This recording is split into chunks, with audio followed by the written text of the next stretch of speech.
Bienvenidos a su canal en la Escuela del Edén al Edén. Hoy presentamos los días de la eternidad de Miqueas 5:2. La expresión desde los días de la eternidad de Miqueas 5:2 es un recurso lingüístico para los seres humanos poder comprender qué es lo que pasó en la eternidad fuera del tiempo. Es un recurso lingüístico para poner en palabras entendibles lo que se refiere al instante en la eternidad cuando el Hijo de Dios salió del Padre.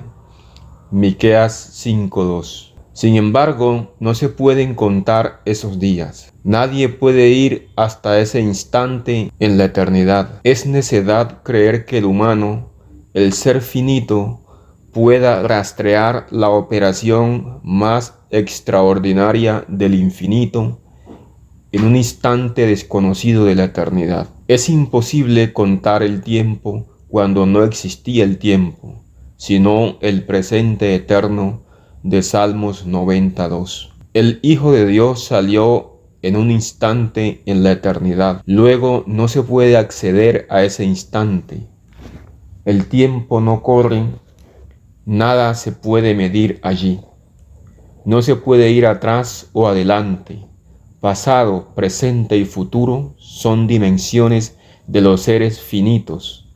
El presente eterno es donde siempre hay luz inaccesible para el humano, donde no hay noche ni día, ni minutos ni segundos. No se puede contar y acabar de contar, porque esta es una dimensión humana. Dios está fuera de esa dimensión, por lo cual siempre vive en luz. Allí no hay día, no hay minutos, no hay noche, no hay segundos. Mientras nosotros vamos llevando la cuenta acá en este mundo, Él es el mismo ayer y hoy, porque el presente eterno siempre está en presente. Le da lo mismo un día que 1000 años. Nunca podremos saber cuándo, porque cuándo es del tiempo, de una medida humana que se puede establecer con fecha. Por lo tanto, buscar el instante en la eternidad es un buscar sin sentido. Querer encontrar el instante cuando Cristo, el Hijo de Dios, salió del Padre, es perderse en el infinito. Allá, en los días de la eternidad, dice Miqueas, allá, cuando los años no se cuentan, es una eternidad que para nosotros es pasada, pero que nunca se podrá ir allá. Cuando no existía el tiempo, cuando no había dimensión finita que el ser humano le sea dable entender ahora. Se refiere a un instante cuando el Hijo salió del Padre con naturaleza eterna, con naturaleza divina, que por herencia le fue dada en toda plenitud. Hebreos 1:3, Colosenses 1:19 y Colosenses 2:9. En naturaleza el Hijo de Dios es tan eterno como el Padre. Juan 16:15. En personalidad tuvo un comienzo. Miqueas dice que sus salidas son desde el principio. En el principio era el Verbo, y el Verbo era con Dios, y el Verbo era Dios. Juan 1:1.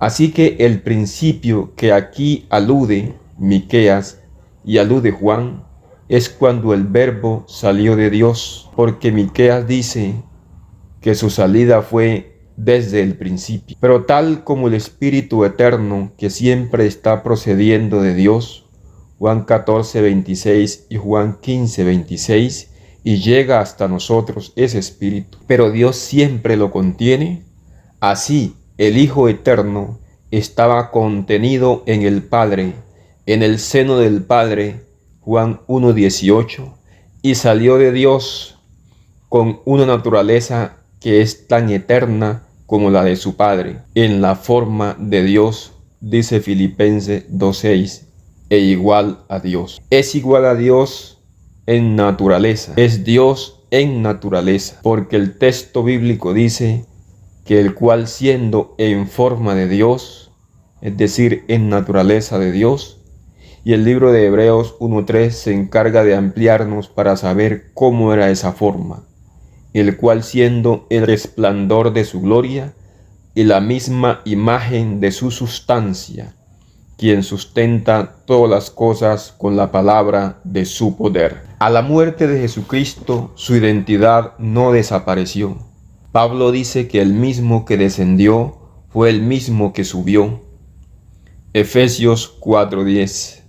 De modo que la identidad, el ser de nuestro Señor Jesucristo a su muerte, cuando Él dijo, en tus manos encomiendo mi espíritu, Lucas 23:46, retornó a Dios. Volvía Dios a contener a su Hijo Jesucristo como lo había hecho antes del principio que menciona Miqueas 5:2. Dice Pablo que en cuanto a él, Pablo, Dios guardaría el depósito, es decir, la identidad, su ser. Así es como guardó la identidad, la personalidad de nuestro Señor Jesucristo.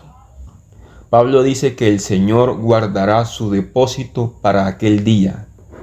Segunda de Timoteo 1:12, refiriéndose aquí a la resurrección de los muertos en ocasión de la segunda venida. A la muerte de Jesús, la identidad, su personalidad y la naturaleza divina, que es imposible que muera, estuvieron contenidas, es decir, depositadas en Dios, el Padre. Proverbios 8:22, como era antes, y Juan 14:11. El Padre, entonces, volvía a contener a su Hijo. Así se demuestra cómo pudo Cristo estar contenido en Dios y luego salir de Él, para llegar a decir, yo salí de Dios. Juan 8:42. En Hebreos 1:5, Dios recuerda que Jesús ya era su Hijo. Es decir, cuando introduce el primogénito en Hebreos 1:6, que en su naturaleza divina es unigénito, cuando lo introduce en este mundo, Él vuelve a ser engendrado tomando la naturaleza humana, y en esta nueva fase es también su Hijo. Por eso el libro bíblico de Hebreos dice, y otra vez Él me será a mí Hijo. Hebreos 1:5. El Padre con su propio espíritu engendra a su Hijo. Mateo 1:20. Quien posee la misma naturaleza de Dios, siendo igual a Dios, porque en Él habita corporalmente toda la plenitud de la deidad. Colosenses 2:9. Sin embargo, Él vino a cumplir la misión de salvarnos del pecado, asumiendo nuestra naturaleza caída. Romanos 8:3-5. Y con esa naturaleza aferrado a Dios, obtuvo la victoria que nos asegura la salvación eterna. De esa manera seremos insertados en la eternidad, porque Él dará vida eterna a los que perseverando en bien hacer, buscan gloria, honra e inmortalidad. Al ser engendrado Jesús al venir a este mundo, no fue engendrado por otro individuo llamado Espíritu Santo como muchos creen. El que engendra a Jesucristo es el Espíritu Santo del Padre. Es esa conexión directa con el Padre en su engendramiento al encarnarse lo que lo hace otra vez Hijo y al Padre otra vez Padre. Hebreos 1:5.